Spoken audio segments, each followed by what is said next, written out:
2022 жылғы қаңтар оқиғасынан кейін менің енді өзім жеке пікірім әлі ештеңе өзгерген жоқ, тек газдың бағасы түсті деп айта аламын. Үкімет соны ескерді. Енді қалған қымбатшылық көп. Социалдық жағынан, енді киім-кешек жағынан айтпай ақ қояйын. Басқалай пәтердің бағасы қымбат, несиелердің барлығы әлі пайызы жоғары. Енді әлі ешқандай өзгерген ештеңе көріп тұрған жоқпын. Мүмкін қаңтардан кейін біздің билік, үкімет құлақ асатын шығар деген оймен ойладым, негізі үлкен үміт күттім. Себебі қаңтар енді бүкіл әлем біздің Қазақстан қаңтарын айтты. Барлық жаңалықтардан енді елдің басына үлкен күн туды. Осының барлығын ескеріп, жаңа өзгеріске қадам басады деп басында жаңағы адамдар отырғызылып жатыр, біреулер қамалып жатыр, үкімет басы ауысып жатыр деген негізі қуанған. 5 күні сондай бұйрық келді ғой. Бірақ та мен ойлағандай болған жоқ. Себебі әлі сол баяғы несімен өзінің орнымен тұр. Барлығы қымбат. Мысалы, осы күнін есептейтін болсақ, біздің Батыс Қазақстан облысы бойынша бізге бензин тапшылығы мен газ тапшылығы бүгінгі күнде болып отыр. Соның өзі бір көрінісі деп айтуға болады, ештеңе өзгермеген. Барлығы қымбатшылық. Сосын саяси белсенділердің ойын пікірін айтқан адамдардың қамалуы және де сайлаудың дұрыс өтпеуі. Осының барлығы алдағы уақытта мына 2 қаңтарға алып келуі мүмкін деп өзім қорқамын. Себебі қаңтар оқиғасына білеміз, біздер көптеген қан төгілді.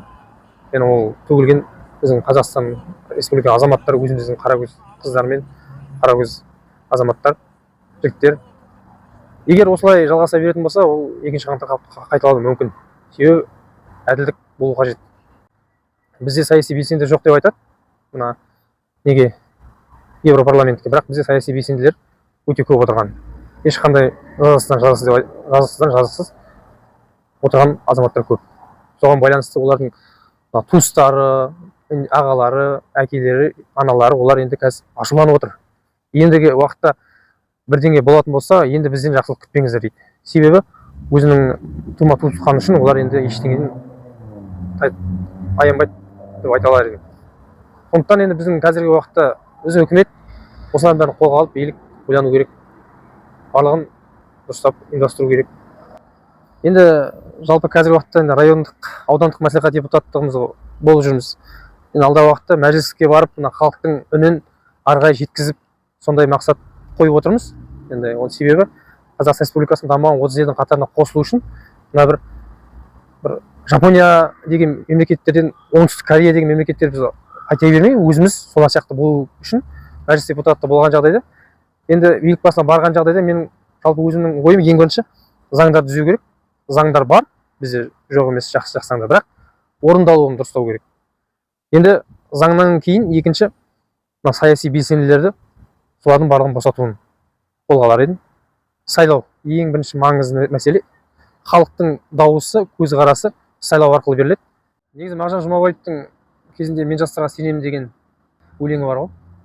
Бір жақ Дулатұлы айтып кеткен, оян қазақ деп. Оята алмай кеткен қазағымыз енді қазіргі уақытта оянады деген үміттемін.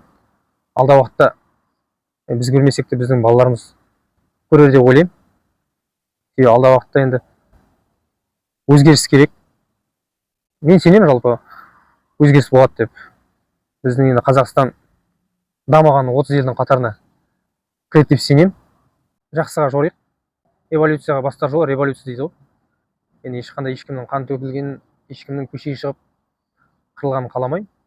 Бірақ осының барлығы түбінде жайлап келер деп. Барлығы халыққа байланысты. Егер енді халықтың барлығы ұйықтап жата беретін болса, онда осылай ұйықтаумен өте береміз. Сөз бар ғой, ұйқың қандай үлкен сор болса, өзіңде алдағы уақытта сор боласыңдар деп.